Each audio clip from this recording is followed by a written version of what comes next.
ይስጥልኝ። ዶክተር ማይልስ ሞንሮ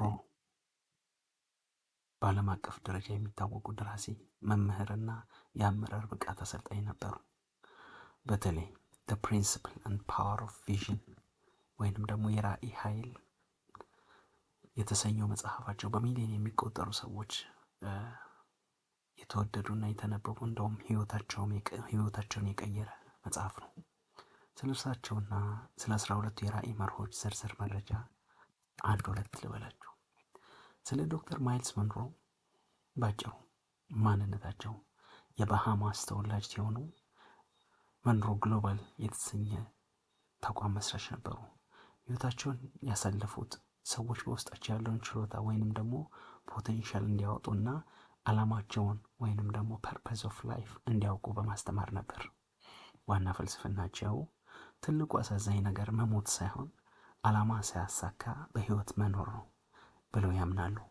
ተጽዕኗቸው ለመንግስታት መሪዎችና ለትላልቅ ድርጅቶች አማካሪ ነበሩ። በ2014 ወይንም ደግሞ በ2014 ዓመተ ምህረት በደረሰው የአውሮፕላን አደጋ ከዚህ ዓለም በሞት ተለይተውናል። የራዕይ 12ቱ መርሆች ዶክተር ማይልስ ሞንሮ The 12 Principles of Vision ብሎ ባሰፈሩት መሰረት ዶክተር ማይልስ ራዕይ ከሀሳብ ተነስቶ ወደ ተግባር እንዲቀየር የሚከተሉትን 12 ህጎች ያስቀምጣሉ። ያ ማለት ራዕይን ወይንም ራዕይሽን ወደ ተግባር ለመቀየር ከፈለግሽ እሳቸው እንደሚመክሩት የሚከተሉትን 12 ህጎች መከተል አለብህ ወይም አለብሽ። አንደኛ፣ በግልጽ ራዕይ መመራት ወይንም ደግሞ be directed by a clear vision። ራዕይህን ምን እንደሆነ በግልጽ ማወቅ አለብህ፣ ግልጽ ያልሆነ ነገር ሊሳካ ስለማይችል። ሁለት፣ እምቅ ኃይልህን ማወቅ or knowing your hidden potential። ራዕይን ለማሳካት የሚያስፈልገው አቅም መሆኑ በአንተ ውስጥ አለ። ሶስተኛ፣ ተጨባጭ እቅድ ማውጣት ወይንም ደግሞ developing the concrete plan።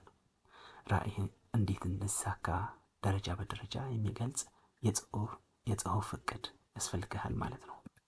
ለራዕይ ስሜት ወይም ፍቅር ይኖርህ። ይህ አራተኛው ፕሪንሲፕል ነው ወይንም ደግሞ possess the passion of vision። በራዕይ ካልተቃጠልክና ካልወደድከው ፈተና ሲመጣ ታቆማለህ ወይም ትቆማለህ ማለት ነው። አምስተኛ፣ የራዕይ እምነት ይኖርህ። develop the faith of vision።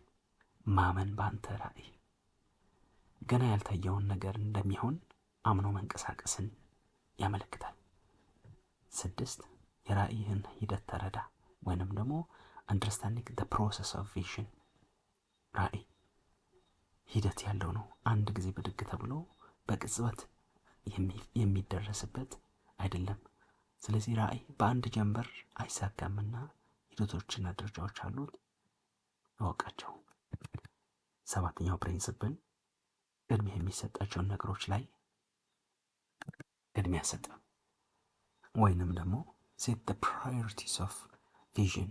ራዕይ የሚሳካው ከላይ በፕሪንሲፕል 6 ላይ እንዳልነው በፕሮሰስ ወይንም ደግሞ በሂደት ስለሆነ የትኛው መቅደም የትኛው መከተል እንዳለበት ለይ።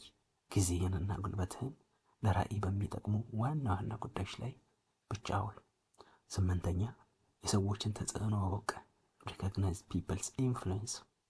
የሚረዱህንና የሚያበረታቱህን ሰዎች ለይ፣ እንቅፋት የሚሆኑትን ደግሞ ራቅ። 9ኛ ለራዕይህ የሚያስፈልጉ ግብአቶችን ተጠቀም ወይንም ደግሞ employ the provision of vision። እነዚህ ለራዕይ የሚያስፈልጉ ኢንፑቶች ናቸው ማለት ነው። የሚያስፈልጉን ነገሮች እነዚያም ገንዘቦች፣ እውቀት፣ መሳሪያ አሰባስብ። 10ኛ ጽናት ይኑርህ። use persistence in achieving። ተስፋ የሚያስቆርጡ ነገሮች ሲመጡ ጸንተህ ቁም። 11ኛ በትዕግስት ጠብቅ። be patient in the fulfillment። ትክክለኛውን ጊዜ መጠበቅን ተማር። 12ኛ እና የመጨረሻው ከምንጩ ጋር ተገናኝ። stay connected to the source። ከፈጣሪ ጋር ከአባት ጋር ኮኔክትድ ሁን። ራእይ ሰጪው ፈጣሪ ስለሆነ ሁልጊዜ ከእርሱ ጋር ያለህን ግንኙነት አጥብቅ። ስኬታማ ሰዎች በአብዛኛው በብዙ ፐርሰንት ከምንጩ ጋር የተቆራኙ ናቸው። ኮኔክትድ የሆኑ ሰዎች። ስላዳመጣችሁኝ አመሰግናለሁ። እነዚህን 12 መርሆች በደንብ ተከታተሉ። ቪዲዮ ከተመቻችሁ ላይክ አድርጉ። ለሌላውም ሰው ይጠቅማል ብላችሁ ካመናችሁ ደግሞ ሼር አድርጉ ለጓደኞቻችሁ።